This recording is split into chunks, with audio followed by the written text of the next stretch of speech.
Hello everyone, welcome to Simple Classes. हम लोग class 9 chapter 1 number system के बारे में पढ़ रहे थे। आज हम लोग चैप्टर 1 नंबर सिस्टम का एक्सरसाइज 1.2 करेंगे। एक्सरसाइज 1.2 का पहला क्वेश्चन है, state whether the following statements are true और फॉल्स, जस्टिफाई योर आंसर। तो हमें पहले बताना है कि ये ट्रू या फॉल्स है और फिर उस आंसर को जस्टिफाई करना है। फर्स्ट का पहला क्वेश्चन है, every irrational number is a real number. तो मैंने आपको चैप्टर के स्टार्टिंग में वही बताया था कि जितने भी नंबर्स होते हैं जो कि नंबर लाइन पे लाई करते हैं, वे सारे रियल नंबर्स होते हैं। तो यहाँ पे हमारा पहला स्टेटमेंट ट्रू हो जाएगा। हम इसको लिखेंगे ऐसे कि ट्रू, यस, सारे yes every irrational number is a real number. जैसे कि हमें पता है सारे इररेशनल नंबर रियल नंबर होते हैं। इसका जस्टिफिकेशन ये होगा, because every rational and irrational numbers forms the group or collection of real numbers। तो यहाँ पर हमारा पहला स्टेटमेंट ट्रू होता है क्योंकि हर रैशनल नंबर और इररेशनल नंबर रियल नंबर का ग्रुप या कलेक्शन होता है। अब हम दूसरे क्वेश्चन की तरफ बढ़ेंगे। दूसरा क्वेश्चन हमारा बोल रहा है, दूसरा क्वेश्चन में पूछा गया है, every point on the number line is of the form under root M where M is a natural number. तो यहाँ पे क्वेश्चन में पूछा है कि हर नंबर जो कि नंबर लाइन पे होता है और उसका स्क्वायर रूट नेचुरल नंबर होता है। तो ये स्टेटमेंट हमारा फॉल्स होगा क्योंकि कोई भी निगेटिव नंबर का स्क्वायर रूट होता है वो नेचुरल नंबर नहीं होता है। तो इसे हम इस तरह से लिख सकते हैं, फॉल्स, और इसका जस्टिफिकेशन देंगे बिकॉज निगेटिव नंबर्स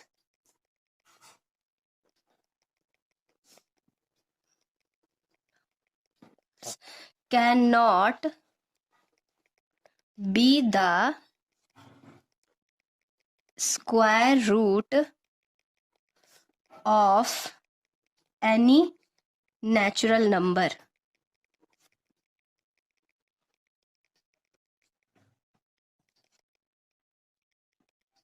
तो हमारा ये इसका आंसर ये होगा फॉल्स। फॉल्स इसलिए क्योंकि कोई भी निगेटिव नंबर का जो स्क्वायर रूट होता है वो नेचुरल नंबर नहीं हो सकता है।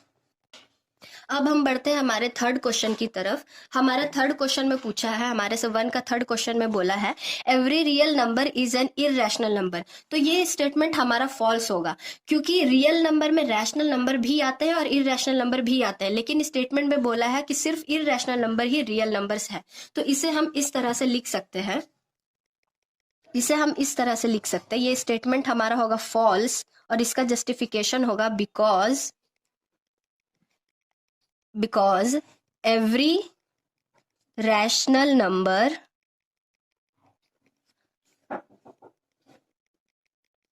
is also a part of the real number। अब हम लोग बढ़ते हैं क्वेश्चन नंबर 2 की तरफ। क्वेश्चन नंबर 2 में हमारे से पूछा गया है, are the square roots of all positive integers irrational, if not give an example of the square root of a number that is a rational number. हमारे से क्वेश्चन नंबर 2 में पूछा गया कि जितने भी पॉजिटिव इंटीजर के स्क्वायर रूट होते हैं क्या वो इररेशनल होते हैं। अगर वो इररेशनल नहीं होते हैं तो एग्जाम्पल बताना है किसी भी नंबर का स्क्वायर रूट लेके जो कि रैशनल होता है। तो हमें पता है कि जितने भी अगर हम कोई भी पॉजिटिव इंटीजर का स्क्वायर रूट लेंगे तो वो हमेशा इररेशनल नहीं, वो रैशनल भी आता है। तो इसे हम इस तरह से लिख सकते हैं, इसे हम होगा हमारा नो। हमारा फर्स्ट स्टेटमेंट में जो क्वेश्चन पूछा है, are the square root of all positive integer irrational, तो इसका आंसर होगा नो। और एक्सप्लेनेशन में हम देंगे, एग्जाम्पल में हम देंगे, because if we take any positive integer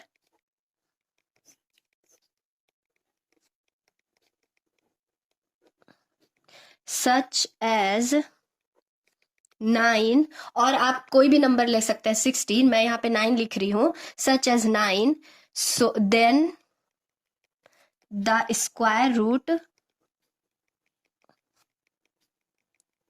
of 9 is 3, which is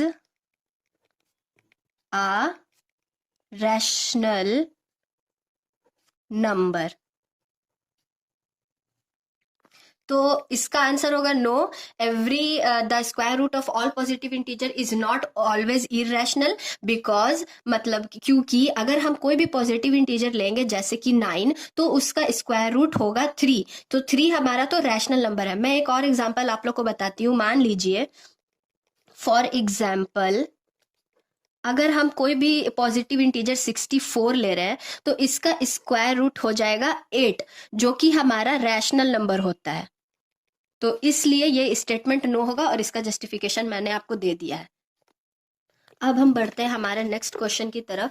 हमारा नेक्स्ट क्वेश्चन बोला है show how √5 can be represented on the number line. तो हमें √5 को नंबर लाइन पे रिप्रेजेंट करके दिखाना है. मैं आप लोग को पहले करके दिखा देती हूँ, फिर मैं स्टेप लिख दूंगी जिससे आप पढ़िएगा तो आपको समझ में आ जाएगा मैंने कैसे कैसे किया है. तो हमें √5 को नंबर लाइन में दिखाने के लिए सबसे पहले हमें एक लाइन लेना होगा. मैं इस पेंसिल से बना रही हूँ, आप लोग भी पेंसिल से बनाइएगा. क्वेश्चन नंबर 3 हमारा है. पहले हम एक लाइन ड्रॉ करेंगे.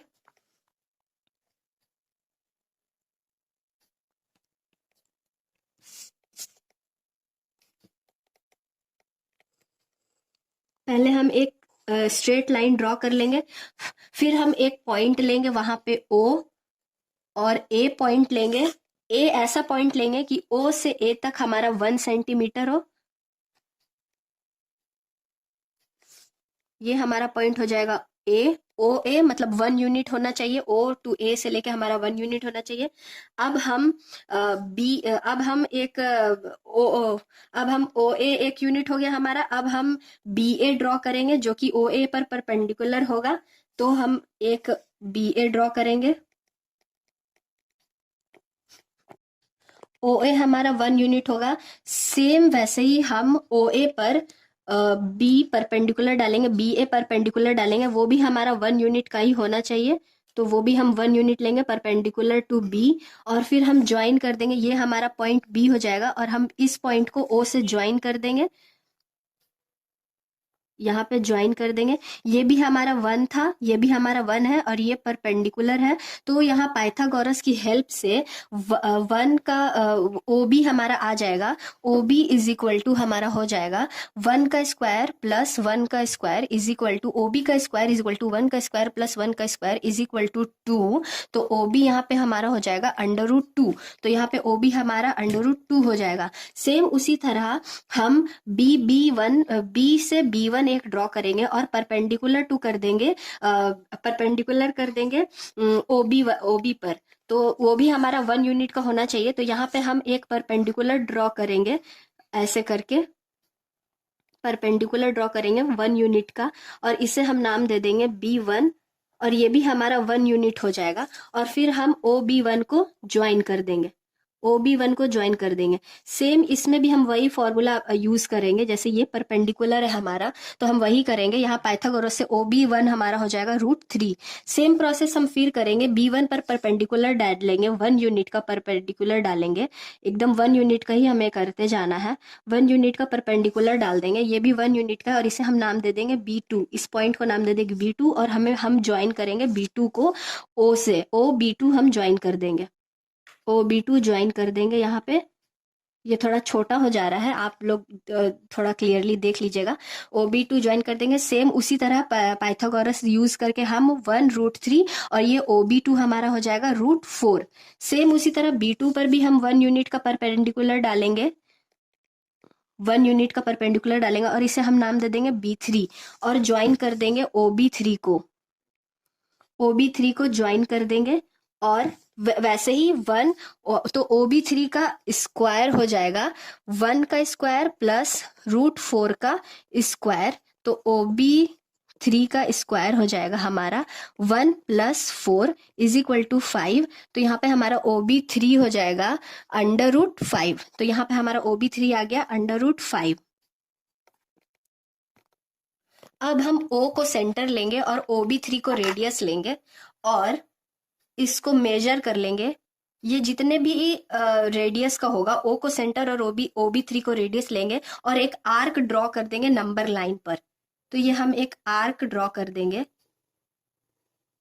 ऐसे, और ये जो आर्क हम, और ये जहां पे भी नंबर लाइन को कट करेगा, ये जो पॉइंट पे नंबर लाइन को कट करेगा वो पॉइंट डी हो जाएगा, और ये पॉइंट डी ही हमारा √5 को रिप्रेजेंट करेगा।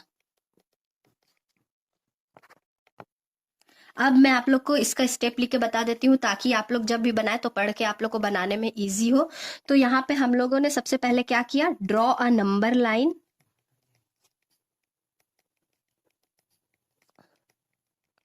and take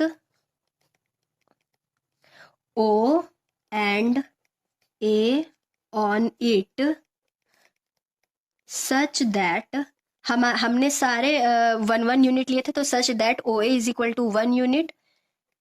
फिर हम लोगों ने बी ड्रॉ किया था परपेंडिकुलर टू BA ड्रॉ किया था परपेंडिकुलर टू OA, सॉरी।